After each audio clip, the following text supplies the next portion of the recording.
Hello and welcome to Achievers Hive dear learners of IGNOU MA psychology MPC 006 के theory portion को हम easy notes की help से cover कर रहे हैं।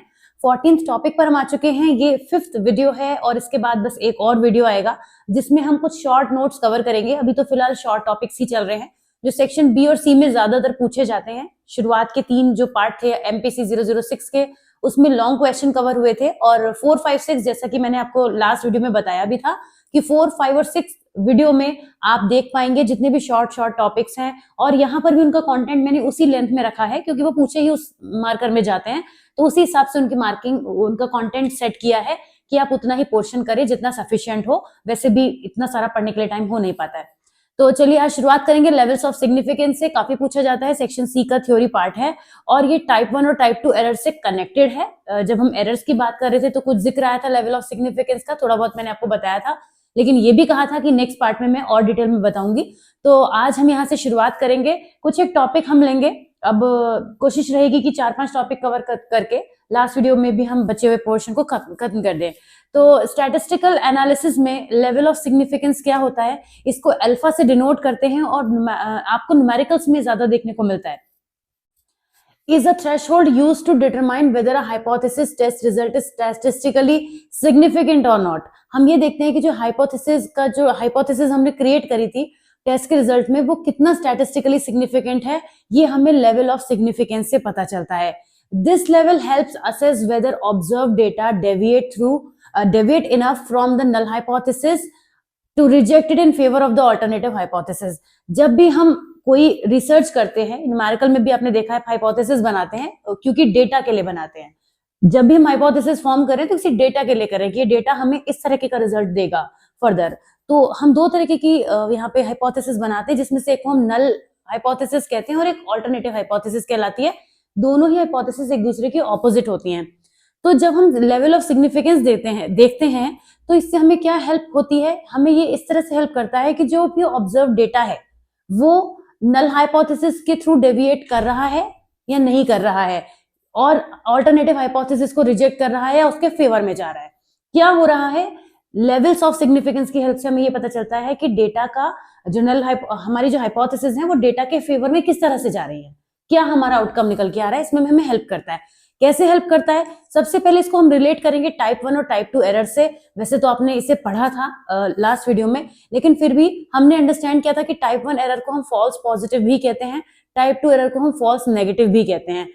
और टाइप 1 एरर तब होती है when a true null hypothesis is incorrectly rejected, और टाइप 2 एरर तब होती है जब when the null hypothesis is false but we fail to reject it. Significance level directly controls the likelihood of making a type 1 error। For instance जब हम alpha की value 0.05 लेते हैं तो इसका मतलब होगा कि 5% चांस है कि हमने यहाँ पे एक मिस्टेक की है एक इफेक्ट क्रिएट करने में या कंक्लूड करने में उसको, जबकि वहां पर कोई इफेक्ट नहीं था, तो वहां पे टाइप 1 एरर हो जाती है। टाइप 2 के एरर में क्या होता है, यहाँ पे हम बीटा से डिनोट करते हैं और 1 माइनस बीटा जो होता है टेस्ट की पावर को बताता है, ये भी हमने कल पढ़ा था, और its ability to detect an effect when one truly exist. कुछ कॉमन लेवल ऑफ सिग्निफिकेंस है, ये इतना ही पोर्शन है, ज्यादा बड़ा है नहीं। लेवल्स ऑफ सिग्निफिकेंस में 3 तरीके के हमें लेवल ऑफ सिग्निफिकेंस देखने मिलते हैं, लेकिन आप न्यूमेरिकल्स में केवल यही 2 को ऑब्जर्व करते हैं, ये वहां पर जिक्र नहीं होता है, राइट। तो 0.05 लेवल ऑफ सिग्निफिकेंस क्या बताता है हमें, ये काफी कॉमनली यूज होने वाला लेवल है। ये हमें ये बताता है कि 5% risk of concluding that an effect exist when it actually does not. जो केस हो रहा है उसके होने में 5% का रिस्क रहता है, वहीं पर 0.05 लेवल ऑफ सिग्निफिकेंस वहां पर रहता है। रिजल्ट्स आर कंसीडर्डली स्टैटिस्टिकली सिग्निफिकेंट अगर पी की वैल्यू जो है वो 0.05 से कम आ रही है। और 0.01 लेवल का मतलब होता है it's a more stringent level often used in fields requiring greater certainty, जहां पर हमें ज्यादा कंफर्मेशन की जरूरत होती है। There is only a 1% chance of rejecting the null hypothesis incorrectly. तो यहाँ पे हम मानते हैं कि 1% ही चांस है कि हमने नल हाइपोथेसिस को इनकरेक्टली रिजेक्ट किया होगा, और 1% होने का मतलब होता है कि 90% वहां पे चीज हमारी सही गई होगी, तो इसीलिए इसको ज्यादा एक्यूरेट माना जाता है। हालांकि यूज ये ज्यादा होता है क्योंकि 99 इज वेरी क्लोज टू 100, तो अगर हम किसी चीज को इतना एक्यूरेट मान ले रहे हैं कि वो 99% ठीक है, 1% का उसमें कमी है, इसका मतलब क्या हुआ, वो 99% ठीक है। तो 99% तक ठीक मानने का मतलब हो गया कि हमने तो उसको ऑलमोस्ट ठीक मान लिया। इसी वजह से ये जो लेवल ऑफ सिग्निफिकेंस है, ये भले ही कुछ ऐसे केसेस में जरूरी होता है जहां पर हमें एक्यूरेसी चाहिए होती है, लेकिन कॉमनली हम देखें तो इतना मार्जिन हम लेके चलते हैं कि अगर 5% एरर भी है तो 95% पर हमारी चीज जो है वो एकदम करेक्ट आ रही है। उसके बाद 10% ये 10% को दिखाती है क्योंकि 0.10 लेवल को ये शो करता है। Level of significance less stringent होती है और एक्सप्लोरेटरी रिसर्च में ज्यादा यूज होती है। और यहाँ पे 10% का रिस्क होता है टाइप 1 एरर एक्सेप्ट की जा सकती है। मतलब इसके केस में हम मानते हैं कि टाइप 1 जो एरर है वो 10% तक एक्सेप्टेड होती है। लेवल ऑफ सिग्निफिकेंस इंटरप्रेट कैसे करते हैं? A lower level of significance reduces the likelihood of a type 1 error, अभी हमने बात की थी, but increases the chance of a type 2 error. जब एक एरर यहाँ पे हम रिजेक्ट कर रहे हैं, मतलब इसके होने के रिडक्शन है, तो दूसरी एरर होने के चांसेस यहाँ पे बढ़ जाते हैं, which is failing to reject a false null hypothesis. Researchers choose the level of significance based on factors such as the field of study, the potential consequences of errors, and the specific hypothesis being tested. जब level of significance choose किया जाता है, जो researcher choose करते हैं, तो वो अपनी हाइपोथेसिस के बेसिस पर कि किसी चीज के होने की कितनी संभावना है, कोई काम कितना हो सकता है, जो प्रैक्टिकली इम्पॉसिबल है उसमें हम 99% तो ले नहीं सकते, तो वहां 0.01 नहीं लिया जाता है लेवल ऑफ सिग्निफिकेंस। वहां पे हम मैक्सिमम केसेस में हाइपोथेसिस में हम 95% करेक्शन और 5% के एरर को कंसीडर करते हुए चलते हैं। ये इस तरह से भी आप समझ सकते हैं कि लेवल ऑफ सिग्निफिकेंस को अगर मैं समराइज करूं, ये तो आप वो पढ़ रहे थे जो आपको एग्जाम में लिखना है, जनरल एग्जाम्पल से आपको समझाऊं, तो जब भी हम कोई काम करते हैं ना जिसके बारे में हमें नहीं पता होता कि उस काम का आउटकम क्या आएगा, ये बिल्कुल स्टैट्स से अलग हटा के मैं आपको बता रही हूँ, लेकिन जोड़ूंगी इसी टॉपिक से, तो हम हमेशा मान के चलते हैं कि इतना परसेंट की प्रॉब्लम तो हो ही सकती है, वो हमारी लाइफ का लेवल ऑफ सिग्निफिकेंस है, जितना हम एक्सेप्ट करके चलते हैं। आप कोई भी नया काम शुरू करिए तो आप ये मानते हैं कि थोड़ा बहुत तो लॉस इसमें हो सकता है। Loss not always in terms of monetary, हमेशा जरूरी मनी के सेंस में हो, किसी भी तरीके का, है ना। तो उस केस में क्या होता है, वो हमारा लेवल ऑफ सिग्निफिकेंस है जिसको हम एक्सेप्ट करके चल रहे हैं कि इतना परसेंट हमारा अगर लॉस होगा तो वो हमें एक्सेप्टेड है, उस केस में हम इतना चीजों को लेके चल पाएंगे। तो उसी तरीके से अगर आप थोड़ा भी मेरी बात को समझ पाए हैं, तो उसी तरीके से यहाँ से लेवल ऑफ सिग्निफिकेंस रिसर्च की हाइपोथेसिस में कनेक्ट किया जाता है। ठीक है, अब आते हैं स्क्यूनेस पे, जो आप पहले पढ़ चुके हैं। ये टॉपिक फास्ट चलेगा, मतलब दौड़ा नहीं रही हूँ आपको, डोंट वरी, इतना तेजी से भी नहीं लेके भागूंगी कि आप पीछे रह जाए, मैं बहुत आगे निकल जाऊं। स्क्यूनेस का मतलब होता है, हमने पहले भी पढ़ा है, ये एसिमेट्री को दिखाता है किसी भी डेटा डिस्ट्रीब्यूशन में। जैसे कि मैंने आपको एक चीज बताई थी कि हम मान लेते हैं कि आपने एक प्लेग्राउंड में कुछ प्लेयर्स हैं और उनके किसी डेटा को आपने रिकॉर्ड किया। अब वहां पर जब अपने डेटा को रिकॉर्ड किया, तो एक जनरली क्या होता है, हम ये मानते हैं कि जब हम कोई डेटा रिकॉर्ड करते हैं तो मैक्सिमम लोग एवरेज वाले होते हैं, राइट। बहुत एग्जांपल्स दिए थे मैंने, मैं वापस वहां नहीं लेकर जाना चाहती आपको, मेरे ख्याल से आप वो लेक्चर सुन के आए होंगे कि मैक्सिमम केसेस होते हैं, वहां 3-4 एग्जांपल दिए थे, मुझे अभी याद आ रहा है। मैक्सिमम केसेस क्या होते हैं कि एवरेज वाले लोग हमेशा भीड़ में आपको ज्यादा मिलेंगे, कुछ एक्सेप्शंस वाले मिलेंगे और उतने ही लगभग आपको एकदम फेलियर वाली कैटेगरी में भी मिल जाएंगे। ठीक है, तो आप मान लीजिए प्लेयर्स का कुछ डेटा रिकॉर्ड कर रहे हैं, अब किसी एक या दो प्लेयर का या एक प्लेयर का ही डेटा जो है वो इतना ज्यादा वैल्यू हाई हो उसकी, मतलब वो एक्सेप्शनल से भी एक्सेप्शनल हो जाए कि जो आपका नॉर्मल डिस्ट्रीब्यूशन होता डेटा का वो नॉर्मल नहीं हुआ, वो एक तरफा चला गया, क्योंकि उसका जो मीन है वो डेविएट कर जाएगा। समझिएगा मेरी बात को, आप बहुत बेसिक मैथ से ये सब समझते हैं कि अगर हम एक क्लास में हमने कोई टेस्ट कंडक्ट किया और बच्चों के मार्क्स आ रहे हैं 4, 5, 6, 4, 5, 6, इस तरीके से एक जनरल आ रहे हैं, लेकिन ऐसा हो गया कि 50 में से 25 बच्चों के मार्क्स 10 आउट ऑफ 10 आ गए, तो जो हमारा मीन है वो एवरेज से ना होके एकदम एक तरफ को चला जाएगा। आप बेसिक मैथ सभी जानते हैं ना कि 50 में से 25 to 30 बच्चों के मार्क्स 10 में से 10 आ गए, तो वो एवरेज जो है वो अब मिडिल में नहीं रहेगा, वो कहाँ पहुंच जाएगा, थोड़ा आगे को पहुंच जाएगा। तो ये जो हमारे डेटा में एसिमेट्री क्रिएट होती है, वो उसके वजह तो बहुत सारे होते हैं, लेकिन जो डिस्ट्रीब्यूशन होता है वो स्क्यू हो जाता है किसी एक साइड में। ओके, तो जब ऐसा होता है तो हमारा जो बेल शेप्ड कर्व था वो बेल शेप ना रह के उसकी शेप बदल जाती है। ये सिमेट्रिक नॉर्मल प्रोबेबिलिटी कर्व है, और यहाँ पे जब हम ये देखते हैं, इसका देखिए मीन शिफ्ट हो गया है और इसका मीन यहाँ चला गया है, राइट। मोड यही रहता है जहाँ पे हाईएस्ट वैल्यू होती है। अभी मैंने एक कम्युनिटी टैब पे न्यूमेरिकल पोस्ट किया था कि इसका मोड क्या होगा, तो आप लोगों ने आंसर्स तो करेक्ट दिया ही था, वहां पे भी क्वेश्चंस रहते हैं, प्रैक्टिस करते रहा करिए in the form of MCQs. तो मैंने उसमें एक आंसर में ऑप्शन डाला था कि why this is the correct answer, तो सबने बड़ा अच्छे से उसका आंसर किया, because 3 is the most frequently given data. Given number और वट जो भी आपने अपनी लैंग्वेज में लिखा कि फ्रीक्वेंसी ज्यादा होने की वजह से वो मोड है। तो अब आप देखिए कि फ्रीक्वेंसी जहां भी ज्यादा होगी मोड तो वहीं पर रहेगा, मोड तो शिफ्ट होगा नहीं, है ना। आई थिंक पिक्चर आपको क्लियरली दिख रही होगी कि मोड हमेशा यहीं पर है, लेकिन मीन जो है वो शिफ्ट हो गया है। अभी एनपीसी में तो तीनों एक ही जगह होते हैं, मीन मीडियन मोड, लेकिन पॉजिटिवली स्क्यूड में मीन इधर आ जाता है और नेगेटिवली स्क्यूड में मीन इधर आ जाता है। ऑलराइट, तो इस तरीके से हम स्क्यूनेस को हमेशा आपको पिक्चर के थ्रू दिखाना है। स्क्यूनेस काफी पूछा जाने वाला टॉपिक है। अब यही जो आपने पिक्चर में देखा है, यही इसके 3 टाइप है। पॉजिटिव स्क्यूनेस कब होती है, नेगेटिव कब होती है, जीरो स्क्यूनेस क्या होती है। जीरो स्क्यूनेस का मतलब हो गया नॉर्मल डिस्ट्रीब्यूशन। पॉजिटिव स्क्यूनेस में the tail on the right side is longer. देखिए, tail on the right side is longer, यहाँ पे टेल इसकी लॉन्ग हो जाती है। ये टेल का मतलब ये टेल है, टेल को पीक को मत समझ लीजिएगा, टेल ये है तो ये लॉन्गर है, और यहाँ पे टेल ये है जो पीछे छूट रही है ना। इसको कभी भी इससे मिलाते नहीं है, इन दोनों के बीच में गैप रहता है। This indicates that a few unusually high values are pulling the average to the right. इसका मतलब ये हो गया, जैसे मैंने अभी स्पोर्ट्स वाला एग्जांपल दिया था कि एक कुछ वैल्यूज ऐसी हैं जो एक तरफ को पुल कर रही हैं। तो पॉजिटिव के केस में ये राइट को पुल कर रही हैं और नेगेटिव के केस में ये लेफ्ट को पुल करेंगी। यहाँ पे मीन जो है that is typically greater than the median. क्यों होगा मीन ग्रेटर? अभी 50 स्टूडेंट्स वाला एग्जांपल दिया था, तो मीन शिफ्ट होकर ज्यादा बच्चों की तरफ पहुंच जाएगा, बड़ी वैल्यू आ जाएगी। और इसके बहुत सारे एग्जाम्पल हो सकते हैं, आप लिख सकते हैं। नेगेटिव में क्या होगा, इसका जस्ट ऑपोजिट हो जाएगा, मीन जो है वो लेस देन द मीडियन हो जाएगा। और कहां पर इसका जो एवरेज है, low values are pulling the average to the left.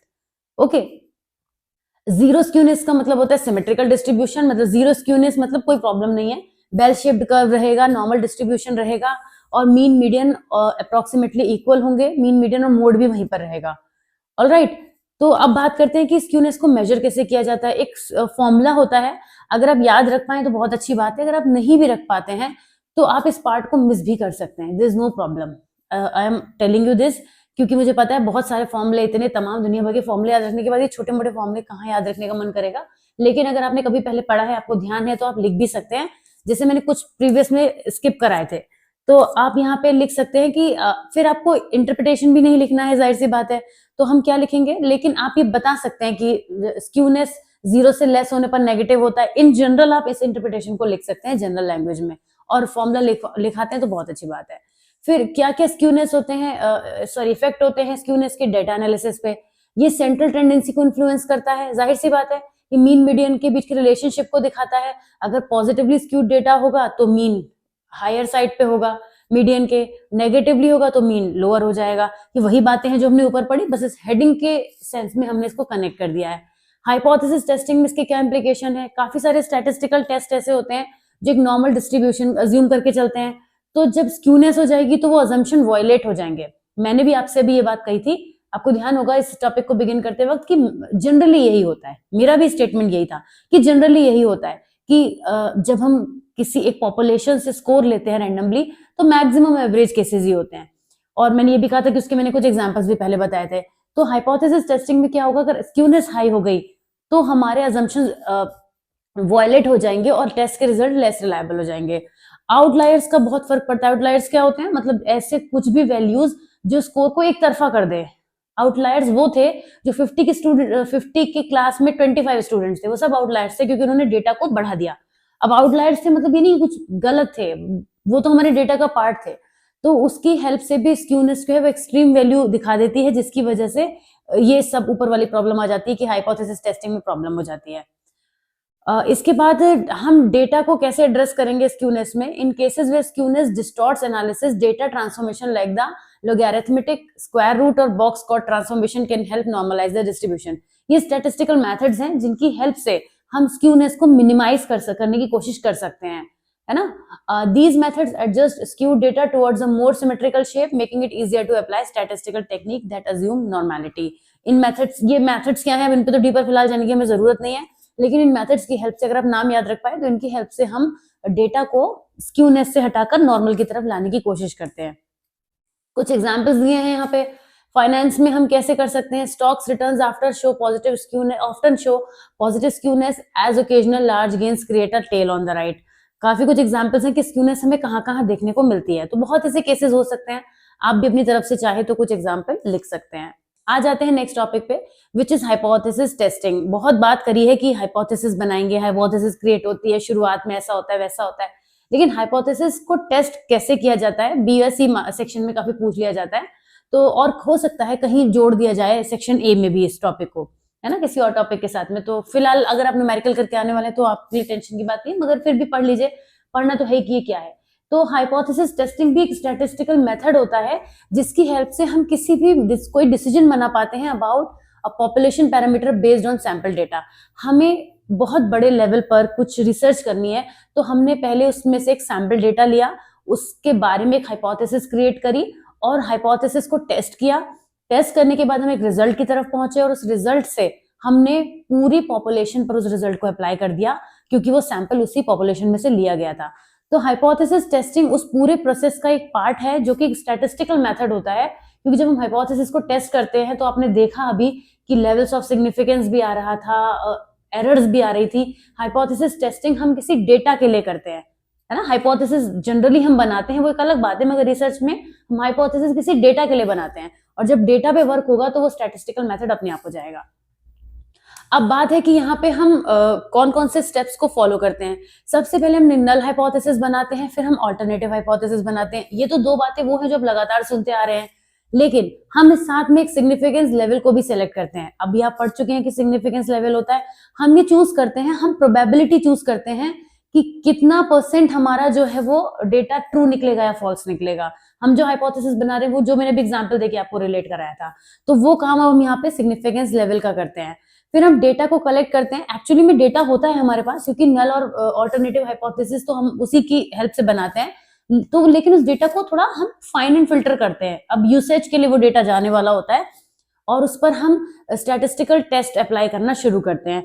Last में हम क्या करते हैं, जब हमारा पूरा प्रोसेस हो जाता है तो हम कंपेयर करते हैं क्रिटिकल वैल्यू के अगेंस्ट उसको, और एक डिसीजन पे पहुंचते हैं। वो डिसीजन क्या हो सकते हैं, वो डिसीजन हो सकते हैं कि हमारी हाइपोथेसिस रिजेक्ट हो सकती है अगर क्रिटिकल रीजन में हमारी वैल्यू लेस है या मोर है, इस तरीके से, और फेल टू रिजेक्ट, यानी या तो नल या ऑल्टरनेटिव में से एक हाइपोथेसिस यहाँ पे सेलेक्ट हो जाती है।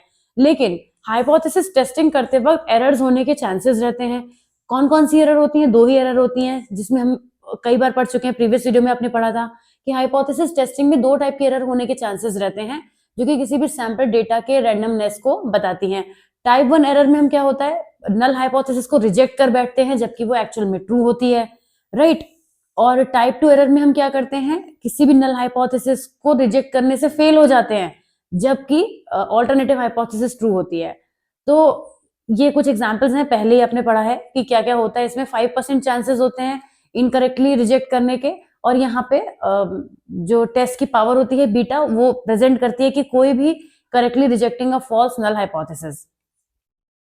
ये समरी है जिसकी आपको जरूरत ना भी पड़े, लेकिन आप समझ सकते हैं कि हाइपोथेसिस टेस्टिंग में क्या क्या पॉसिबल आउटकम्स हो सकते हैं।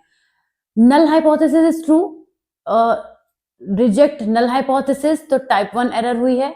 Incorrectly concluding there is an effect when there is not, वही बातें सब रिपीट किए हुए, एक बार समरी बनाई गई है। और नल हाइपोथेसिस ट्रू होने पर दो केसेस हो सकते हैं टेस्ट के डिसीजन, नल हाइपोथेसिस फॉल्स होने पर दो केसेस हो सकते हैं, राइट। लेकिन दो में से एक बार में ही हमारा करेक्ट डिसीजन निकलेगा और एक बार हम एरर कर बैठेंगे। और नल हाइपोथेसिस के ट्रू होने पर जब हम उसको रिजेक्ट कर देते हैं तो टाइप 1 एरर हो जाती है, और नल हाइपोथेसिस के ट्रू होने पर हम उसे रिजेक्ट ही कर देते हैं, फेल टू रिजेक्ट नल, तो करेक्ट डिसीजन पर हम पहुंच जाते हैं। जब नल हाइपोथेसिस फॉल्स होती है और हम उसे रिजेक्ट कर देते हैं तो हमारा करेक्ट डिसीजन होता है, और नल हाइपोथेसिस के फॉल्स होने पर हम उसको फेल टू रिजेक्ट कर देते हैं, मतलब गलती कर बैठते हैं यहाँ पे, तो टाइप 2 एरर हो जाती है। ओके, तो ये इसकी समरी हो गई। आ जाते हैं नेक्स्ट टॉपिक पे, which is standard error. Again ये भी शॉर्ट नोट में पूछा जाता है, कई बार पूछा गया है। स्टैंडर्ड एरर क्या होती है? Standard error is a measure of the variability और dispersion of a sample statistic around the true population parameter. हमने एक बड़ी पॉपुलेशन में से एक सैंपल लिया, लेकिन उस सैंपल में जो वेरिएशन में हमसे गलती हो गई। आपने कल एक चीज पढ़ी थी जहां पर हम बात कर रहे थे कि हम सेंटर पे वैल्यू ले आते हैं, जिसको हम जनरली मीन कहते हैं, कि बहुत सारे डेटा की वैल्यू हमने अप्रोक्सीमेटली एक वैल्यू बता दी, मिडिल वैल्यू होती है, लगभग मीन होती है। तो वहां पर ऐसा करने पर भी हमसे कोई गलती हो सकती है, लेकिन जब हम रेंज में निकालते हैं किसी वैल्यू को कि यहाँ से वहां तक कोई चीज रही होगी, तब हमसे स्टैंडर्ड एरर होती है। यानी वो एरर क्या है कि वेरिएबिलिटी के मेजर में होने वाली एरर, हमने जो वेरिएशन को मेजर किया उसमें हमसे गलती हो गई। जैसे हम फॉर एग्जाम्पल मैं कुछ रिलेट करके आपको बताने की कोशिश करती हूँ कि जैसे आपने किसी भी सैंपल के लिए रेंज जो निकाली वो 25 टू 30 निकाली, लेकिन वो रेंज होनी चाहिए थी 40 टू 45, लेट्स से। अब ये क्या है, ये मिस्टेक है कि आपसे रेंज गलत हो गई, तो ये आपकी कहलाएगी स्टैंडर्ड एरर, यानी डेविएशन के एरर, डेविएशन में एरर। मतलब तब जाना था हमें जापान और हम पहुंच गए चीन, तो हम डायरेक्शन हमारी चेंज हो गई या बिल्कुल ही वैल्यू बदल गई, तो उसको हम कहते हैं स्टैंडर्ड एरर, यानी डेविएशन में होने वाली error. It essentially qualifies how much the sample statistics is expected to vary from one sample to another due to random sampling. यहाँ पे एक से दूसरे सैंपल में बहुत फर्क आ जाता है। It's a way to quantify the uncertainty in the estimate of population parameter. अच्छा, इस स्टैंडर्ड एरर का एक बहुत अच्छा यूज भी होता है कि जैसे मान लेते हैं, एग्जाम्पल ले लेते हैं, स्टूडेंट का ले लेते हैं, सबसे आसान एग्जाम्पल होता है, आपको आसानी से समझ में आएगा। आप किसी स्कूल में आप अपॉइंट हुए और आपको उस क्लास में जाना है और आपको देखना है कि यहाँ के जो बच्चे हैं वो कितना अच्छा परफॉर्म करते हैं, कितना एवरेज है, कितने पढ़ाई में अच्छे नहीं है।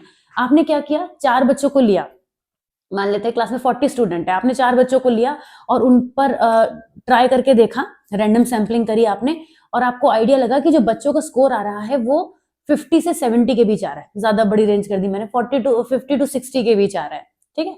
अब आपने क्या करा, अब आपने कोई दूसरे 4 बच्चे लिए, अब उनके बीच में आपको डिफरेंस देखने को मिला, वो चारों मान लीजिए बहुत ब्राइट थे, यहाँ पे 80 टू 85 के बीच आ गया, तो दोनों के बीच में बहुत बड़ा डिफरेंस हो गया। तो अब आप क्या करेंगे, अब आप यहाँ पे स्टक हो सकते हैं कि अब मैं क्या रिपोर्ट करूं इस क्लास के बारे में। जो मैंने पहला सैंपल लिया था वहां तो बच्चे एवरेज दिखा रहे थे, जो दूसरा सैंपल मैंने लिया उसमें बच्चे क्या दिखा रहे हैं, बहुत बड़ा अच्छा पॉजिटिव अच्छा रिजल्ट दिखा रहे हैं। तो अब आप उस क्लास को क्या कहेंगे, आप खुद ही सोचिए इस बात को। मैं ये तो नहीं कह सकती क्या कहेंगे, बताइए, क्योंकि आप मेरी क्लास में मेरे सामने नहीं है, but I always feel that. तो यहाँ पर क्या हो रही है, एक एरर हो रही है जिसे हम स्टैंडर्ड एरर कहते हैं, जो इस डेविएशन को बता रही है। अब ऐसे में हम करेंगे क्या, हम अपने सैंपल को बड़ा कर लेंगे। अभी हमने 4 का लिया था, अब हम बड़ा सैंपल ले लेंगे, तो इससे हमें आइडिया लगेगा। बड़े सैंपल में क्या होगा, बड़े सैंपल में वो जो रेंज की प्रॉब्लम है वो मिनिमाइज हो जाएगी। ऐसा नहीं है कि वो प्रॉब्लम हो नहीं सकती, हो फिर भी सकती है। आप 40 में से कितने ले लेंगे, आप 10 ही तो ले लेंगे, 12 ले लेंगे, क्या पूरा क्लास थोड़ी आप एक बार में लेंगे, फिर सैंपल कहाँ रह गया।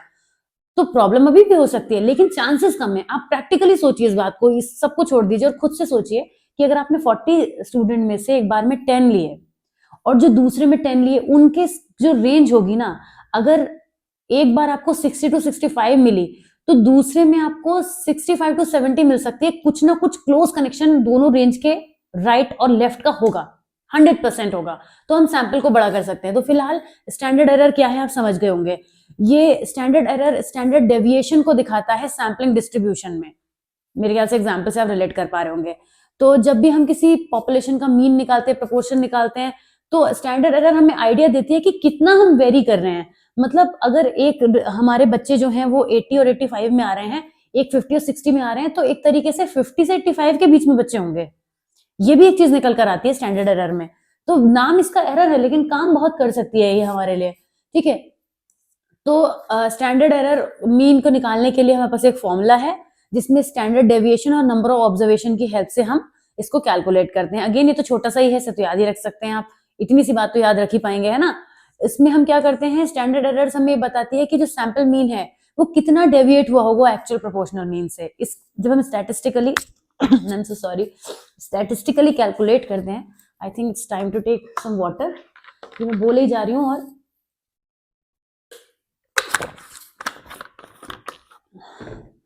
एकदम से थ्रोट जो है वो मेरा ब्लॉक हो जाता है, एक्साइटमेंट भी बढ़ जाता है मेरा एक्सप्लेन करते करते। तो स्टैंडर्ड एरर में हम बात कर रहे थे, कहाँ थे हम शायद यहीं कहीं थे और मैं लॉस्ट हो गई कि हम थे कहाँ। तो स्टैंडर्ड एरर हमें ये बताता है कि हाँ, कि सैंपल मीन से एक्चुअल प्रोपोर्शनल मीन में कितना वेरिएंस हुआ होगा। इसकी हेल्प से हमें पता चलता है, हम स्टैटिस्टिकली कैलकुलेट करते हैं। अगर स्टैंडर्ड एरर और स्टैंडर्ड डेविएशन का कंपैरिजन करें तो ये तो जनरल चीजें आपने पहले पढ़ी थी, तो ये हमें बताता है कि कितने डेटा पॉइंट्स शिफ्टिंग हुई होगी, लेकिन स्टैंडर्ड एरर हमें सैंपल मीन का बताता है। ये इंडिविजुअली हमें जितने डेटा पॉइंट्स होते हैं, स्टैंडर्ड डेविएशन हम छोटे उस पे निकाल सकते हैं, स्टैंडर्ड एरर हम बड़े सैंपल पे भी निकाल सकते हैं। ये भी एक डिफरेंस होता है, ठीक है ना। एप्लीकेशंस क्या क्या हैं इसके कॉन्फिडेंस इंटरवल में? The standard error is used to construct confidence interval. This interval provides a range of values that is likely to contain the population mean. Hypothesis testing में भी इसका यूज होता है. This error plays a role in calculating test statistics, जैसे कि observe differences क्या क्या हैं ये सब. तो समराइज कर देंगे आप. छोटा टॉपिक था, आपने देखा बहुत ज्यादा लेंथ इसमें नहीं थी. और अब मैं देख सकती हूँ कि हमारे पास steps in computation of regression बचा है. मेरे ख्याल से इसको कवर किया जा सकता है. अभी I am full of energy, तो मैं चाह रही हूँ इसे कंप्लीट कर देते हैं. Then we will be left with 19, 20 and 21. अच्छा, जो लास्ट वीडियो है हमारा, उसका लास्ट टॉपिक 2V एनोवा बहुत इंपॉर्टेंट है, तो वो लॉन्ग में पूछा जाता है. तो उस टॉपिक को मैं कल कवर करूंगी. हो सकता है वीडियो थोड़ा लेंदी हो जाए, तो चलिए इसको खत्म ही करके आगे बढ़. मेरे ख्याल से बहुत टाइम है हमारे पास अभी. वीडियोस हमने काफी फास्ट किए हैं. इन स्टैटिस्टिक्स के वीडियो को बिल्कुल ऐसे कर लिया है हमने जैसे कि बहुत फास्ट हुए हैं. थ्योरी के कंपैरिजन में तो बहुत छोटे छोटे हैं. उसके वीडियो तो 50 मिनट्स के पहुंच जाते थे जब मैं एक्सप्लेन करती थी. लेकिन यहाँ आधी चीजें न्यूमेरिकल हैं. जैसे कि आप ये देखिए, कंप्यूटेशन ऑफ रिग्रेशन के स्टेप्स पूछे गए हैं. ये टाइप ऑफ क्वेश्चन है, steps in computation of regression. आपने जितने भी टाइप के न्यूमेरिकल्स की प्रैक्टिस करी है, उनके स्टेप्स को कैसे कंप्यूट किया जाता है, मतलब उसके कंप्यूटेशन में क्या स्टेप्स यूज होते हैं, let me correct my self, ये क्वेश्चन आ सकता है. तो रिग्रेशन को ज्यादा पूछा गया है, तो उसके बारे में भी हम बात करेंगे. लेकिन आप मेंटली प्रिपेयर रहिए कि मान लेते हैं कि थ्योरी पोर्शन में कोई ऐसा क्वेश्चन आ गया जिसकी जगह पे आपने न्यूमेरिकल एक्सपेक्ट किया था, और आपसे पूछ दिया गया कि steps in computation of Mann Whitney U test. तो आपको क्या करना है, आपको उसका फॉर्मूला पता है ना, अच्छे से आप याद तो करके जाएंगे ही, मैंने आपको बताया था.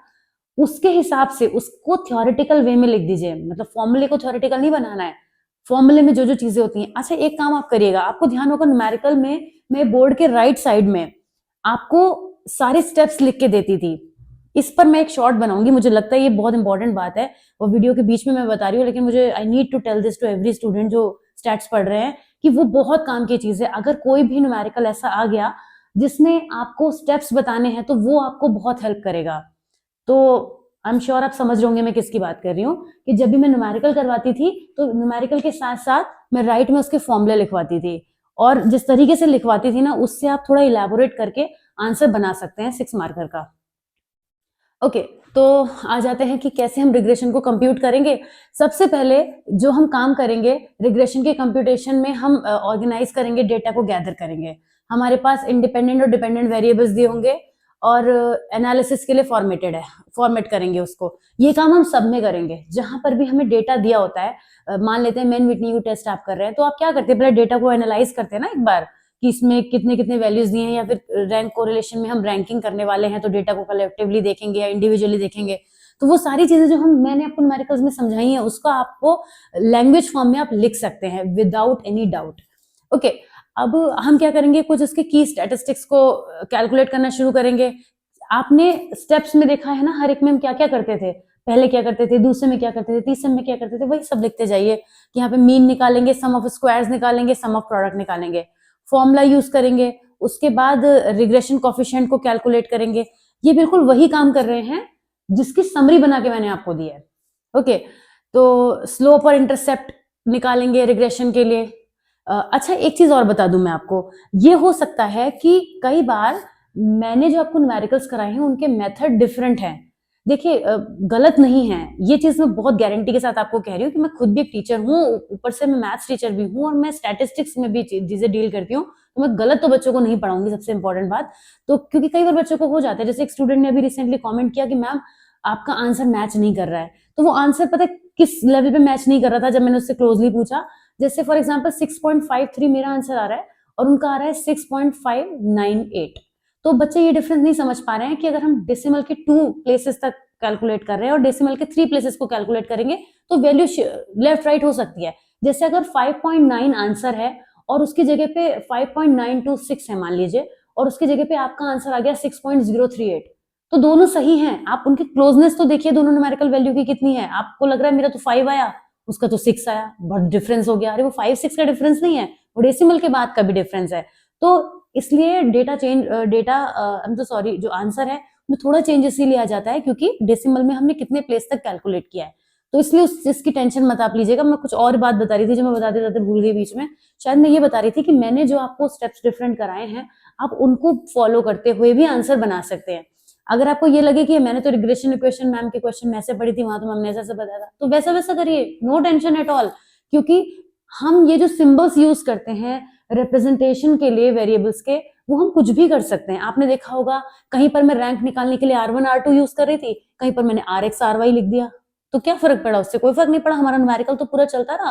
तो जब आप तरीके से लिखेंगे तो चेक करने वाले की खुद ही समझ में आ जाएगा। ठीक है, तो इस तरीके से आप पूरा मेथड लिख दीजिएगा। अब इसमें मैं आपको क्या समझाऊं, मुझे खुद नहीं समझ में आ रहा है, क्योंकि ये तो मेथड का पूरा तरीका लिखा हुआ है। शायद इसीलिए मैं इस टॉपिक को कवर करना चाहती थी, क्योंकि एटलीस्ट ऐसे टॉपिक से तो मैं न्यू वीडियो नहीं स्टार्ट करना चाहूंगी। तो फिलहाल इस तरीके का ये टॉपिक से मुझे इंपॉर्टेंट बात ये निकल कर आई है कि किसी भी न्यूमेरिकल का आपका कंप्यूटेशन वाला क्वेश्चन आ सकता है। अगर आता है तो आप करिएगा, और वैसे मैं स्पेसिफिकली शॉर्ट वीडियो में ये चीज एक्सप्लेन करूंगी, क्योंकि ये बहुत इंपॉर्टेंट है। आई एम नॉट श्योर कि हर कोई ये मिडिल तक आके देख पाएगा या नहीं। कई बार होता है आप टॉपिक भी स्किप कर देते हैं ना, तो हो जाता है, इट्स ओके। चलिए, तो ये हमारी बात खत्म हो गई। अब हम इंटरैक्शनल इफेक्ट और तीन ही टॉपिक लास्ट बचे हैं, इसमें टू वे अनोवा है, इंटरैक्शनल इफेक्ट है, और लास्ट मेरे ख्याल से होना चाहिए, पता नहीं क्या होना चाहिए, जो भी होना चाहिए वो होगा। ये रहा हमारा टेबल। हाँ, correlation, that's very important, how did I miss it. तो ये तीन टॉपिक हमारे लास्ट वीडियो के लिए अब बचे हैं, और मैं मिलूंगी आपसे नेक्स्ट वीडियो में। आज का वीडियो कैसा लगा मुझे जरूर बताइएगा। और ये इजी नोट्स 2 महीने से ऐसा फेस्टिवल की तरह चल रहा है मेरे घर में, मेरे ऑफिस में बेसिकली, कि मैं रोज ये वीडियो बना रही हूँ। आई होप एग्जामिनेशन तक आपकी बहुत हेल्प हो पाएगी। वैसे आप लोग बहुत अच्छा अच्छा रिस्पॉन्स देते हैं, उसके लिए थैंक यू सो मच दिल से। And I will see you soon in the next video. Till then take care of yourself, bye bye.